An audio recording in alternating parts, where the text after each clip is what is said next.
औज़ुबिल्लाहिमिनश्शैतानिर्रजीम बिस्मिल्लाहिर्रहमानिर्रहीम अस्सलामु अलैकुम वरहमतुल्लाहि वबरकातुहू।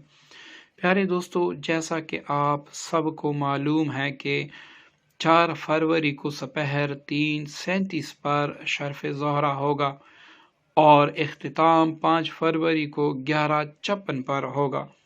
तो दोस्तों, इसमें आप कोई भी अमल मोहब्बत के लिए और तस्खीर के लिए तैयार कर सकते हैं और अब उससे आप भरपूर फ़ायदा उठा सकते हैं।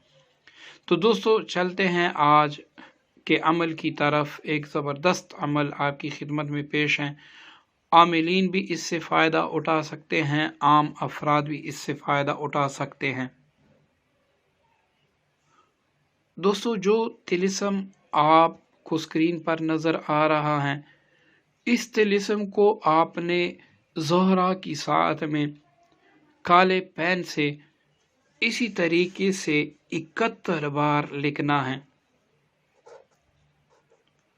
ये तिलिस्म आपने 71 बार ऐसे ही सफ़ेद कागज़ों पर लिखना है।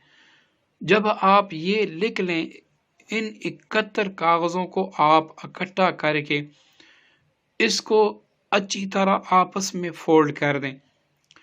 फिर इसको अच्छी तरीके से खुशबू लगा के इसको या तो रवा पानी में डाल दें या फिर किसी ऐसी जगह पर दफन कर दें जहां पर इसकी बेअदबी ना हो, मतलब जहां पर किसी की पाँव ना पड़े, कोई वहां पर पेशाब ना कर सके, किसी अच्छी जगह पर दफन कर दे। इसके बाद दोस्तों, ये जो तिलिस्म है, इसको आपने खरगोश के चमड़े पे, वो चमड़ा आम दुकानों पे भी जिस तरह के पंसार स्टोर होते हैं, अक्सर उनके पास होता है, या फिर किसी से भी आप जो गांव में रहते हैं वहाँ पर अक्सर मिल जाता है। आप खरगोश का जो चमड़ा है उस पर काले मार्कर से या फिर काले पॉइंटर से आप इस तिलिस्म को लिख दें। अब इसके नीचे आपने लिखना है फलां बिन फलां अला हुब्बे फलां बिन फलां हाजिर हो। तो दोस्तों, ये आपने इसके फलां बिन फलां, यहाँ पर आपने मतलूब का नाम लिखना है बमाए वालिदा, और अला हुब्बे के बाद फलां बिन फलां, यहाँ पर आपने अपना और अपनी वालिदा का नाम लिखना है। दोस्तों, इसमें कोई भी डर, खौफ और इज्जत कुछ भी नहीं है।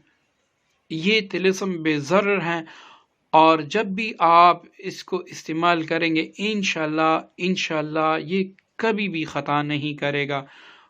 अब इसको आपने लिख दिया तो पहले तो आप ये करें कि इसको मतलूब के घर में किसी भी जगह दफन कर दें, यानी किसी के ज़रिए बेचकर वहाँ पर दफन कर दें।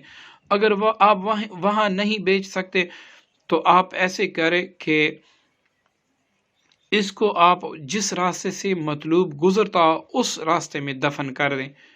तो इंशाल्लाह इस दोनों, अव्वल तो आप ये करें कि इसको मतलूब ही के घर में भेज दें और वहाँ आप दफन करवा दें किसी से भी, या फिर अगर आप खुद वहाँ पर जा सकते हैं दफन कर दें, या फिर आप अगर चाहते हैं तो उसके रास्ते में भी जहाँ से उसका गुज़र होता है दफन कर दें। तो इंशाल्लाह आपका काम अल्लाह ताला के फजल करम से हो जाएगा।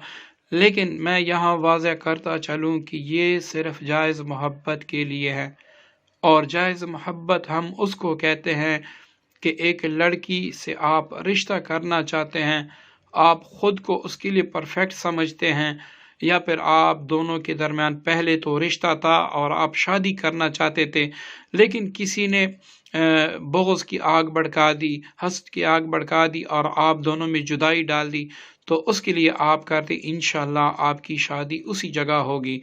और दोस्तों, ये कोशिश करें हराम पर इस्तेमाल ना करें। इसको आप हराम पर इस्तेमाल करेंगे तो जो नुकसान आपको होगा उसके बारे में आप सोच भी नहीं सकते। दुआओं में याद रखिएगा। अस्सलाम वालेकुम वरहमतुल्लाहि वबरकातुहू।